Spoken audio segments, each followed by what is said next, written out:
자, 오늘 첫 시간인데요. 오늘은 그 책에 대한 설명을 좀 드리고, 그 다음에 그 소학, 머릿말인 소학 서재를 보고, 그리고는 바로 계고편으로 넘어갈 겁니다. 그리고 이따가 이제 좀 설명을 드리는데요. 지금 나눠드린 유인물 있죠? 그거 좀 보십시오. 여기 보시면, 우선 이 소학이란 책 제목이 무슨 뜻인가? 보시면. 원래 이 소학이란 말은 소자지학, 그러니까 소자의 학문. 여기 소자라는 건 이제 어린아이를 말하죠. 그러니까 소자의 학문 해서 소학입니다. 근데 이 소학이란 말은 대인지학을 의미하는 대학.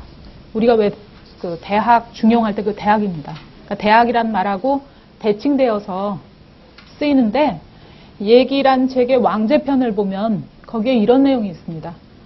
그러니까 옛날에는 이제 소학교, 그러니까 이 소학이 책 제목도 되지만 학교 명칭도 됩니다. 그래서 각 그 지방마다 초등교육기관인 소학교가 개설돼 있어서 이제 태어나서 8살이 되면은 누구든지 다 이 소학교에 들어가서 쇠소응대의 기본 예절과, 이 쇠소응대는 이따 이제 서문하면서 설명이 자세히 나오는데요.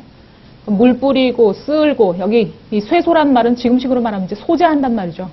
그러니까 어른 위에서 청소하는 예절, 또 응대는 어른이 부르시면 그 부름에 그 대답하는 그런 예절, 그러니까 이런 기본 예절과, 그다음에 어버이를 사랑하고 애친, 그다음 경장은 어른을 공경하는 그런 도리를, 이제 누구든지 태어나서 8살이 되면 소학교에 들어가서 이런 예절 교육, 또 이 인간으로서의 도리를 교육을 받았답니다. 그런데 이제 이렇게 교육받던 것이 주나라, 그러니까 왜 중국에 보면 요순 시대가 있고 그 다음에 왜 하나라, 은나라, 주나라 하죠. 그 교육제도가 이제 주나라 초기까지는 잘 시행이 되었었는데, 주나라 후기에 와서 교육제도, 이 교육제도가 이제 무너져서 제대로 시행이 되지 않았고, 그 하은주 시대의 소학교에서 어린아이를 가르치던 교재인 그 소학이란 책이 있었는데, 그 소학이란 책이 여러분들 왜 익히 아시는 진시황의 그 분서경유 때 그 원래 소학교에서 소학을 교육하던 그 교재는 그때 불타서 없어졌답니다. 원래 소학은. 그러면 우리가 지금 보는 이 소학은 어떤 책이냐면, 주자가, 왜 송나라 때 주희란 분이죠.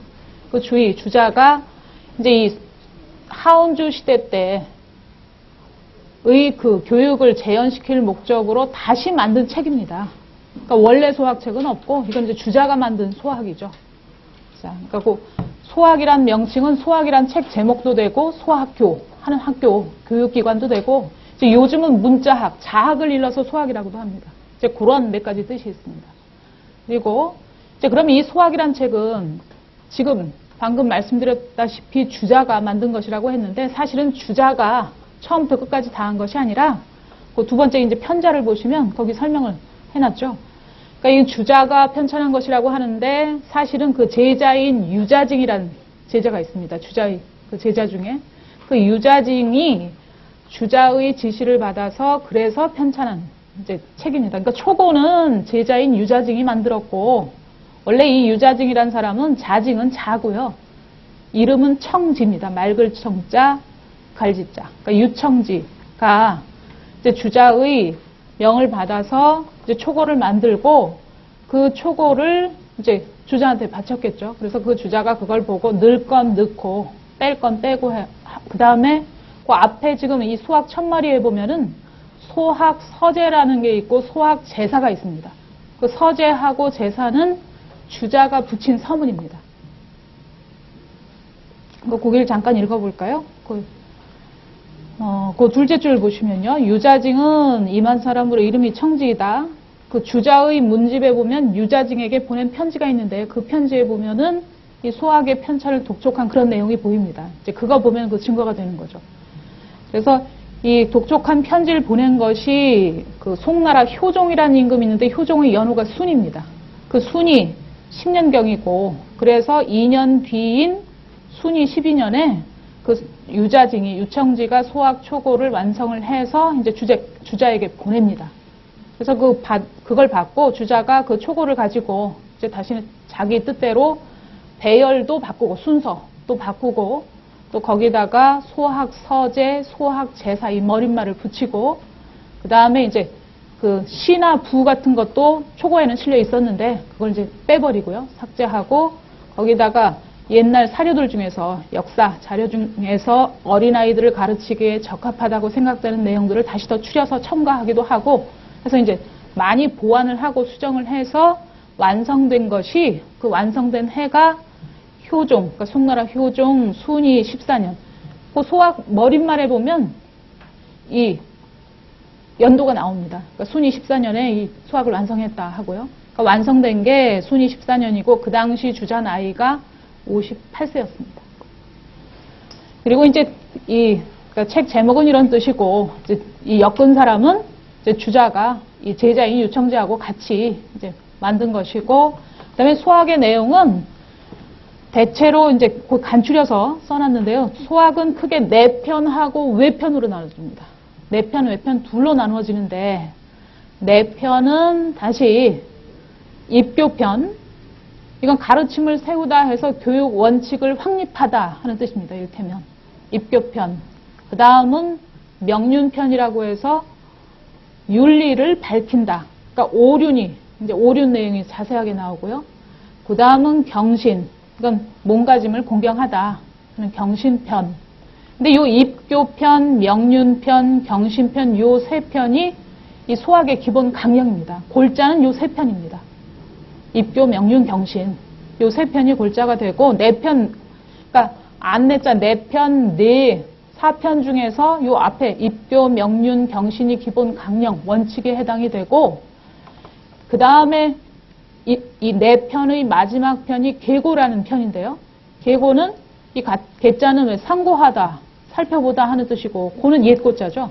그러니까 옛 일을 상고하다, 살펴보다 하는 뜻인데 앞에 입교, 명륜, 경신을 실제로 행했던 사람들에 대한 실예를 구체적인 예를 들어서 옛날에 누구는 이렇게 뭐 효도를 했다. 아니면 뭐 충성을 했다 하는 실제 인물들을 들어서 그러니까 그냥 말로 하는 것보다 실제 구체적으로 그 일을 행한 사람을 보여주면 훨씬 더 설득력이 있겠죠. 그래서 계고편에는 그런 이제 인물들을 추려서 실어놨고 이제 여기까지가 입교, 명륜, 경신, 계고까지가 네 편입니다. 안내자 네 편. 그리고 외편이라고 해서 외편은 다시 두 편으로 나누어집니다. 가언편과 선행편, 이 두 편입니다.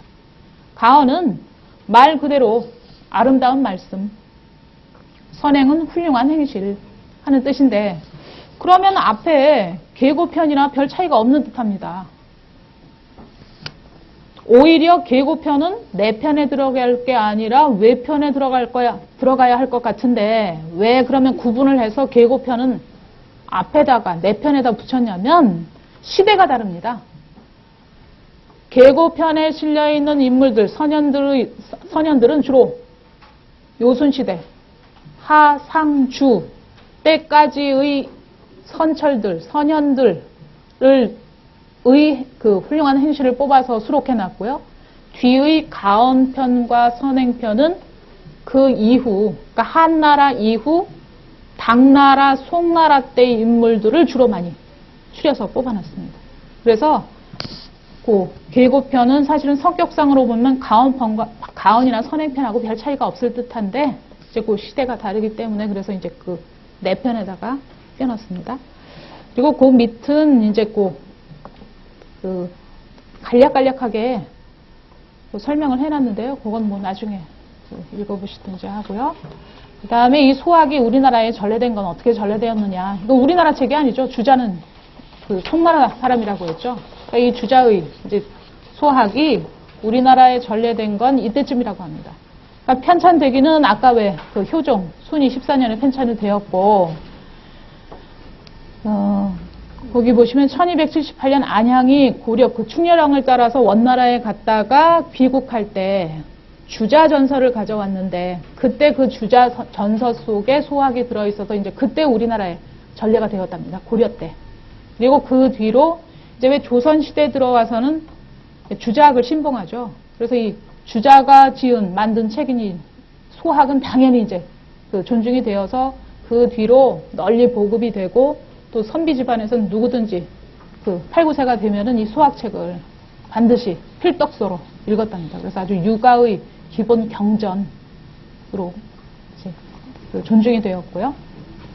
그 다음에 이제 우리가 보게 될 이 소학 집주란 책은, 자, 소학은 아까 주자가 유청기란 제자하고 같이 만들었다고 했습니다. 그럼 이 소학 집주는 이제 주자가 소학을 만든 뒤로 그 소학에 대한 주석서들이 계속 쏟아져 나옵니다. 근데 그 중에 명나라 때 나온, 거기 이제 그 소학 집주 설명 한번 보십시오. 명나라 때 하사신이라는 사람이 만든 소학 집성이라는 주석서가 있고, 이건 소학에 대한 이제 주석서들입니다. 명나라 때 나온. 또 온울의 소학 집회, 그 다음에 진조란 사람의 소학 정오, 이게 다 책 제목입니다. 또 진선의 소학 증주, 그 다음에 정유란 사람의 소학 집설, 이 5가지 책을 다 그 내용을 이제 절충을 해서 번잡한 것, 번거로운 것은 빼버리고 요점만 취해서 만든 게 이 소학 집주인데, 그럼 이걸 누가 만들었냐 하면 율곡이, 우리나라 율곡이 만든 책입니다. 지금 이 소학 집주는요. 그래서 요런 그러니까 이 실제 이제 책을 보시면 아시겠지만 소학 원문이 나오고 그 밑에 주가 달려 있는데, 그 주에 보면은 뭐 집성이라고 해놓은 부분도 있고 또 뭐 집회, 정오, 증주하고 제목을 달아놨습니다.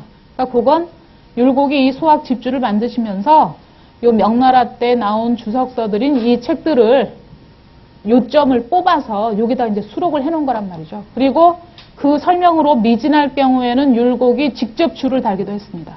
그 동그라미 표시를 하고요. 이제 그건 이따 서문 보다 보면 그 율곡이 직접 다신 그 주가 보입니다.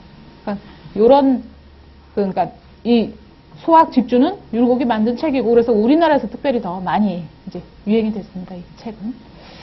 그리고 그 밑에 이제 마지막으로 이 소학이 중요한 이유는 율곡이 지은 책 보면 경몽유결이라는 책이 있습니다. 그 경몽유결에 보면 우리가 왜 보통 논어, 맹자, 대학, 중용을 일러서 사서라고 하죠. 그 사서에다가 이 소학을 합쳐서 오서라고, 그러니까 그 병칭을 했을 정도로 율곡은 이 소학책을 아주 중시했는데요. 그렇게 중시했고, 또